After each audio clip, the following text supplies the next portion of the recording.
Kamapelo la ngozondo khubona oqunto mafunda bezitho nantanda kuphakanyiswa vapho mnoma nontanga sodiba ndlela sithi ngalo lusuku namhlanje Friday sakhe sincokole ngento yokugxothwa kwenyoka phakathi kwalamakhaya sihlala kuwo. Abanye abantu bathi tata ubhele nansi inyoka kodwa andinayo imali kaloku iyafuneka xa ufuna ugxotha inyoka bafuneka uye phaya kurhweca izulu kwenzela ukuba azofika asebenza apha ekhaya okanye ujikele kulaa ndoda inezinyo elinye yangapha kulaa ndawo ekuthiwa ngubani andifuna ulibiza igama layo iyazigxotha iinyoka ngokutsho kwayo loo ndoda. Sizawuthetha ngaloo nto ke yogxotha inyoka phakathi kwekhaya. Sithi ke phambi koba siqale, wena mntu ofikayo kweli khaya ungalibali ukusubscribe. Masibulele ke obesebesubscribile. Sithe xa siyijonga le vangeli kabhele sathi noko iyahamba le vangeli, we are now about 13,000, masithi si-13,000 as we speak. Yanyuka ke 13,000 plus. Mhlawumbi sawuthi sifika phambili sibe siphambili sithi masiyiqhubeni ke sithi wena mntu ke oyithandayo lencoko ukuba uthitshwa kamnandi lencoko kabhele isike ndirhawuzela nawo phantsi kwenyawo ngasike ndihleke. Sithi thatha le nto ngokukopa the address phaa kwi-address bar apha kulo YouTube, copy the address uyipaste kwi-WhatsApp page onalo okanye loo WhatsApp yakho ukuba ihambe le vangeli, uyipaste kuFacebook kule ndawo yakho kuthiwe what is on your mind, uthi nantsi uthi timfi bazibonele, uyithathe uyoyishare apho ihamba khona, because the intention mantabahle ukubana makubekho a saved soul. The intention yezinto zalapha kwaBhele zezokubana makubekho someone who benefits. Ayonto kaBhele masingayinkonyini lento naye uBhele akayinkonyanga. Pheza ke mntana eBhele masiqhubeni sithethe ngayo inyoka. Siyathaka ke sithi wena mntu othi nazi inyoka ekhaya nantsi inyoka ekhaya, sizawuthi xa siqalisa zikhona wena ezindidi zeenyoka. Zikhona emasizigxothe. Masiqale ngale nyoka ingagxothwayo, sithethe ngayo izinyoka zekhaya ezinjengenyoka engumajola. Makungathi xa kubonwe inyoka kuthiwe ngumajola, kuba kaloku ezi zekhaya zona kuyathethwa nazo. Eyomnye iyafika xa inayo into kwenze nabantu bakwaJola, ngumzekelo ke le yakwaJola, iyakwazi uba ifike useteksini kugcwele abantu eteksini, atswine umntu nantsi inyoka. Uvele nje wena noteksi uzimisela imoto yakho kwenu, ubacenga abantu, hayi sanuxhumaxhuma sanukhwaza baphume nje kakuhle, ucenga abantu bekhaya lakho kwenu. Uzayibona inyoka iziphumela. Le nto ndithethayo ndayibona ndiseseCarltonville eKhutsong, sisuke esikolweni sikhwela iteksi. Kwabona nantsi inyoka, indoda ethile wazi umcimbi wako wayo, yasicenga nje singabantwana besikolo uba singajampi, yathetha nenyoka, yaphuma inyoka, yaziphumela nje kakuhle, yaphuma yehla steps, yaba indoda iphaphathi iqhwaba ibacenga uba hayi fikelani phaa ekhaya, ningafikeli apha emsebenzini, hamba inyoka yazitshonela engceni. Abanye ke abantwana besikolo ababisakwazi ubuyela ke emotweni, bathi thina sawuthi chu ngeenyawo. Ayigxothwa ke leyo, ayibethwa ke leyo ngabantu abadala who come in a form of a snake. Masilungise nantsi ipisi yendawo abantu ingabaphazamisi. Xa kuthiwa nabo abantu abadala befika in a form of birds, in a form of bees, in a form of whatever creature, it does not mean abantu badala bazeza mbovane, bazeza nyusi, bayila nyoka. They come in that form. That's the shape and form they took. Yeah. Ndikhe ndayiva ke le discussion kuthiwa izihlwele zakweni ziinyoka. They come in a form of a snake. They would come in another form sometimes. Sometimes they come in a form of a dream. Do you then say izihlwele zakokwenu ngamaphupha? You are missing that point. Size ke ngoku kwiindidi zeenyoka esithetha ngazo in two forms okanye two levels zezinyoka. Sizawuthetha ngenyoka edidiyelwe yangqushwa apha ekhaya. That's one. Sithethe ngenyoka ethunyelwe from elsewhere, that's two. Le nyoka ke ithunyelwe from elsewhere ayibiyo problem kakhulu, iyagxotheka. The only challenge la nyoka kuxa indala phaa kokwenu. Ufumanisa uba le nyoka utatomkhulu wayizama, le nyoka utatakho wayizama, ikhona nangoku. Loo nyoka ke ngoku seyithathe ishape yenyoka yakho kwenu, nayo ke uzayithatha uyoyifaka kulaa category because yinyoka endala, yinyoka yalapha.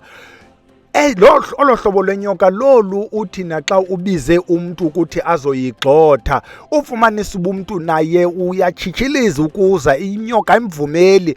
Athi omnye sezile kuthiwa amavili emoto kwenzeka this, hayi umntu ebezosebenza ekhaya kwenzeke this, okanye apostpone. Kubekho nje obo butyobo bunjalo, is because le nyoka seyinyoka yalapho kokwenu, seyinigqibile, yanityhutyhatyhutyha, yanithanda le nyoka, kodwa inithandela ukwenza ubomi benu bungahambeli ndawo. Then masizichaze ke ezi nyoka, sithe yinyoka yangaphandle ibe yinyoka yangaphakathi. Iinyoka zangaphandle, eyokuqala kuzawuthethwa ngenyoka yasebumelwaneni.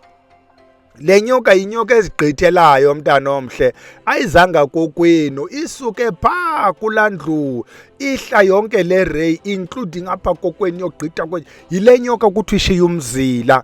Uyawuva kweminye imizi kuthiwa kukho umzila, nantsi inyoka, lo mkhondo wenyoka wenza ABCD. Le nyoka uba ningathi niyohlola, sometimes abantu abahlolayo abayiboni kuba le nyoka ayibhaliswanga ngani, iyazidlulela. Sithetha ngaloo nyoka ke ephela ibe yingxaki nalapha kwimfuyo. Is not only inyoka eshiya umzila ke ohlobo sitsho ngalo eba yingxaki kwimfuyo, ezinye zezi sizawuzibalula apha ngezantsi. Number 2, kukho inyoka ethunyelwe kokwenu specifically. Le nyoka ithunyelwe uba izoba sisidungamzi phakathi kweli khaya. Le nyoka izothakatha phakathi kweli khaya. Nayo le nyoka ishiya umzila, kodwa yona ayigqithi ngendlela, iyalityhutyhatyhutyha, iyalijikeleza eli khaya, ide nangaphakathi iyangena, bayayiphupha abantu. Kodwa ungaphazamisi ke amaphupho inyoka nale nyoka. Amanye zintshaba nje, ezinye ayizontshaba kube kuphethela inyoka, omnye ukuzonda nje, uyakuzonda nje because umthathela into yakhe ebeyithanda. Inyoka yesithathu yile ekuzawuthiwa kukho isilwane. Esi silwane silala abantu balapha ekhaya, particularly ii-females. Yiloo nyoka. Loo nyoka ke nayo uzawufumanisa uba ikhandelwe loo nto specifically. Ezi zinto mos they take ii-shapes eziyeleleneyo, kodwa sifuna nje uba specific ngale. Lena iyakwazi ukwenziwa ngabantu abathakathayo, iyakwazi ukwenziwa ngabantu bamayeza. Bayikhanda le nyoka, bayithumele ngo-12 o'clock uba ifike kokwenu, izoba yiloo nyoka yenza le nto. Yona eyayo ipurpose sisichitho. Lena inyoka ithunyelwe ukuthi izolala nawe ukwenzela ukuba ubande, ube nguloo mntu ungahlalwa mntu, ube nguloo mntu unesichitho, ibe nguloo mntu udika abantu xa ufika nje abantu bayadikwa. Unumber 4 wezinyoka yinyoka yasekuthwaleni. Kuthwelwe phaa kulaa kona le nyoka ihlaliswa phaa kokwenu. Particularly nina bantu banespace, whether unobuhlanti, uneflat ehlala yodwa, unaloo room ehlala yodwa. That's why we keep emphasizing ezi ndawo zingahlali bantu, mayivulwe mani laa ndawo. Kuthi naxa kwenziwa izinto apha ekhaya kuqhunyiswe kuchela, ungathi hayi yeke liya kuhlala bantu, yile kuphele kubalekele ezi zinto. So zikhona ke zinyoka ezihlala either ebuhlanti okanye kulamagumbi angahlali bantu. Le nyoka i-intention ngokuba ize apha ekhaya kukuzohlala qha. Yinyoka yalaa mntu wenza imali, kodwa it doesn't mean xa fanuba ifumana ii-benefits apha izozifumana, iyazifuna nayo ii-benefits le nyoka, kodwa the intention yinyoka ezohlaliswa. The problem yale nyoka ke kwimizi ekufuywe kuyo, ihlaliswa apha le nyoka incancama iinkomo zalapha. Le nyoka iyazityela kweli khaya. Seningabo bantu ngoku baneenkomo, inkomo ivele nje ukuvuka ifile, inkomo ukuvuka ifile. Nabantu belikhaya umntu kuthiwa uye wamongoza wabhubha, yile nyoka. Le nyoka ibize ngozohlaliswa ngumntu wayo oyilambisa yaphele izithathela apha ekhaya. That is the first level ke yeenyoka, zezinyoka zabantu. Size kwezi nyoka zalapha ekhaya, ziintlumbini ke. In a way mosimentionile that one, le sithi seyiphela ihlala, because le nyoka yayinyoka kabani owayibeka apha ekhaya, owabhubhayo, ayisenandawo. Awukwazi uthi kule nyoka mayibuyele emntwini wayo, ayinamntu wayo, umntu wayo kulapha ekhaya. So sizayifaka ke le nyoka kule mizi particularly some people listening right now will concur ukuthi bayalazi ibali lenyoka ekudala ilapha ekhaya, inyoka eyazanywayo ngotatomkhulu. I confirm nami lento lenyoka because I know his story. I've got a friend of mine kokwabo basenengxaki yale nyoka, yazanywa ngotatomkhulu, yazanywa ngutata wakhe. Ndithetha nge-friend of mine, wayizama naye wahamba abantu to a point obana wade waya nakwaba barongo. Bayizamile abantu le nyoka, omnye afike ubone uba nokunethemba hayi iyahamba kule game.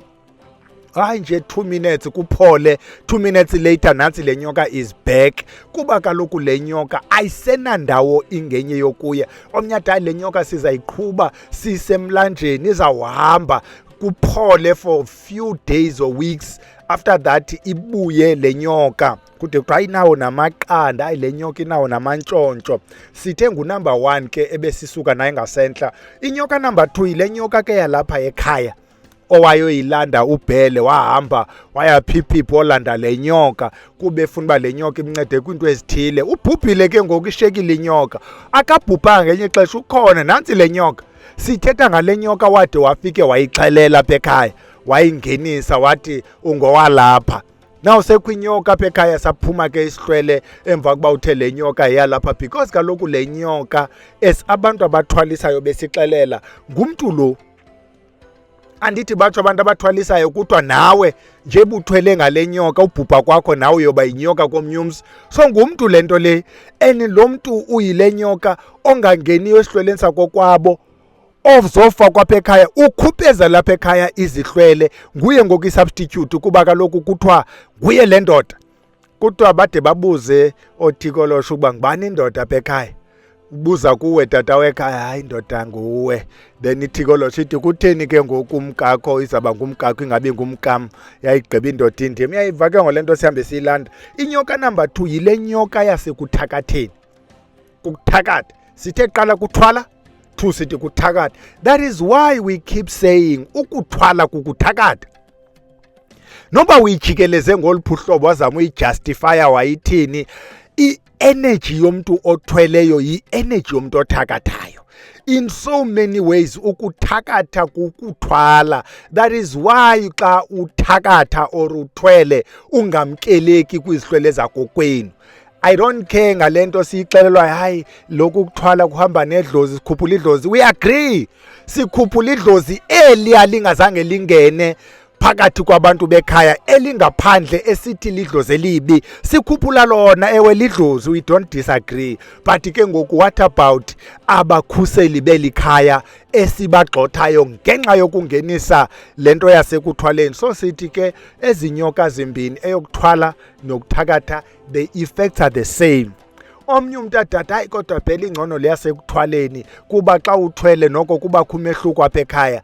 The question is, says who? Ngophi lo mehluko sithetha ngawo? Yeah, let's not get there.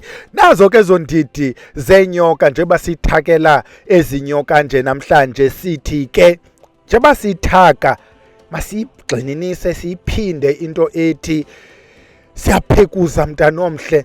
Yazi ke xa sekuphekuzwa kuyakwazi uba ngenye ixesha besicimba siyaphekuza kanti siyalwa, siphekuze inyoka ibaleke. Apha siyaphekuza, senza apha into ezimbini. Senza amayeza okuchela, lento kuthiwa kufafaza, rhurhasa, reyarhasa, we sprinkle. Siyachela apha phakathi kwekhaya ngaphandle nangaphakathi.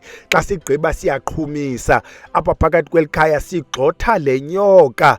Kubakho nezi unintended consequences. Sigxothe nenye into besingabhalelanga kuyo kuba nayo ibona uba kuyaliwa namhlanje ibaleke. Masiqalise ke sichele ngamayeza nje mathathu mntana omhle. Elokuqala ngubhoqo, siyabhoqoza ngaye ubhoqo. Masifake ubhoqo, uyafikile lo gaqa ke limnyama ngqusha ke wena. Ukuba unelakhi uzamfumana ubhoqo engekomi. Ukuba umfumene omile uzawubhoqoza iminwe le yakho, ubhoqoza ingalo ube nemikhinkqi. Ngubhoqo number 1. Number 2, ntolwane.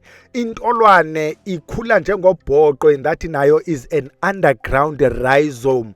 Ngokwalapha ekhaya ke we pay them. intolwane. Ukuba ufuna uva ngayo, hamba uye kwivideo yethu ethi intolwane. There's part 1, part 2, particular references on part 2 apho sithi intolwane sigxotha ngayo iinyoka. Ngqusha ke zombini. Intolwane is not hard actually. Ngqusha intolwane, ngqusha ubhoqo. Xa ugqibile uzingqusha, soka emanzini for into engange-1 hour to 3 hours, cold water.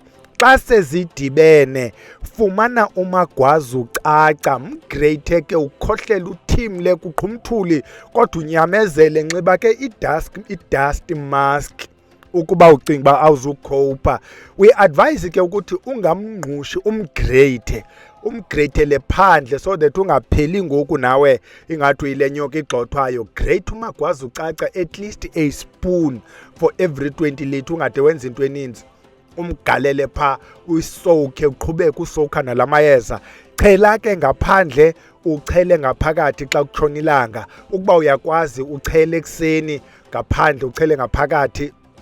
We always start endlini, siphume siye phandle siyachela. Siyathetha ke xa sisebenzisa amayeza, masiyigxininise into ethi ngamagqabi manlazi ingcambu ngamaxolo zazini. Give them a word. Xa sifika phayana esikolweni sithetha ngazo eza 7 elements, we explain why silithethisa iyeza. When we tap into the 7 elements, we've got the 4 and the 3. Hamba uyozifunda nazo ezo elements apho sisithi how does iyeza work. People miss into yokusebenza kweyeza because they don't follow the instruction yosebenza kweyeza. It's like imoto mntana omhle. Awuvele ungene nje emotweni ucimba izawuhamba, funeka ujiji ignition. Iduma imoto, utshintshe igiya, iye phambili imoto. You conduct it, you give a spark, you put a gear, and then you hold the steering. Imoto yona izawubenza ubumoto because ihlanganisiwe. Bayihlanganisela ba ibe yimoto. You don't just get there and sit. Le moto utheni ngahambi. Le moto, you are now surprised. Uchelile ke on the very first day ochela ngayo, uyaqhumisa, uyashunqisa, you burn. Thatha la mayeza mane. Asenzanga nto inkulu apha mntana omhle, kuba sifuna uqala light ukwenzela uba le nyoka siyibone ibhalele phi, izawuhamba kodwa. Fumana ikaka yehashe, fumana ikaka yehagu, pound them, zidibanise. Ube yafuna ungayifumana neyenja leseyomile imhlophe usidibanise, but it's not necessary for this case. Fumana le kaka yehagu, fumana le kaka yehashe. Number 3, fumana umagwazucaca again. Njeba busomgreyithile nje pha phezulu, phinde umfake nalapha, and then number 4 ufake isibabuli. We are binding la mayeza ethu ngayo isulfur, and we are also creating a spark because the sulfur yona is giving a spark kulento yethu yalapha ekutsheni. Qhumisa kumagumbi onke. If awukwazi uqhumisa kumagumbi onke, by the way, indlu nendlu inayo indawo eyisenta. Get yourself a charcoal okanye izinki nesitovu. Beka apha kwimiddle le yendlu, uvule yonke iminyango, uvule ifestire. Noba uzigenganga, zivule ifestire. Masiyekeni la ntshumayelo yabazali bethu ukuthi xa kuqhunyiswa kuvalwe ifestire. Hayi, masizivule, sivule amacango kancinci. Ukuba unalento ekuthiwa si-stable door, elicango linecango lingentla nelangezantsi, vule lingasentla uqhumisa. Siqhumisa nini? Abantu ke bamayeza bathanda usebenzisa amayeza ngo-12. Bathanda usebenzisa amayeza ebusuku. Ebusuku ke kulapho nezi zinto sezizinze khona sezihleli. Sithi thina apha ekhaya sebenzisa amayeza ngoku ilanga lingekatshoni. However, sinemijojo bhele. Siyitshisa njani, sithini njani ibhele nabamelwane bethu beseza unqonqoza. Hayi ke, before ulale ke. Before ulale chela, before ulale qhumisa, and then xa senigqibile nivale ifestire ke, nivale iminyango. But xa sisaqhumisa masivule, xa sigqibile sivale ke iminyango. Abantu bakuthi ke sinebelief yoba xa sigxotha into ezimnyama ezimdaka makuqhuma apha endlini sikhohlele sitsarhwe. akugxothwa thina apha, kugxothwa iinyoka. Kutheni ngoku uzawugxothwa thina ngulo mntu uzoqhumisa? Nantso ke into ebesiyiphethe sithi masiphekuzeni sigxothe izinto zimdaka, ezi zinto zasebuthakathini. Uyabuza ke umntu obuzayo ukuthi Bhele senza for how long? I-rule of thumb kwizinto zamayeza ngu-3 to 5 days. Whatever you do, 3 to 5 days. It doesn't mean 3 to 5 days is just nje a theoretical range. You can do 10 days. You can do 15 days. You can do 30 days. Iya ngoba unomsindo ongakanani, kodwa kuwena mntu unokholo olufutshane ungena energy, 3 to 5 days at least wenzile. And then you can take a break. Uphinde 2 weeks later, 3 to 5 days. Uphinde uthathe break. Uphinde 3 to 5 days. At least caca uba ulwa lento. Kuba kufuneka lento xa ifikile wamatyhini hayi ndiyagxotha. Iphinde yophumla. Mayithi xa iphinde yabuya ibona uba nawe usayibambile le mfazwe usalwa. So that lento ide iqonde uba mandiyofuna enye indawo, andifunwa kulaa ndawo. Apha besisenza nje into elula mani yokuqhumisa nako ukuchela. Ukuba lento ayilungi, iyawufuna uba sinyuka apha sithathe iintonga siyotshitshiliza kwizitulo zakwaKreceba sithi yiza ndoda ndini, kuba kaloku noko siyizamile thina iyala. Masiyekeni kilale, sidibane ngomso Saturday apho sizawube sincokola ngezithi makuncokolwe camagu.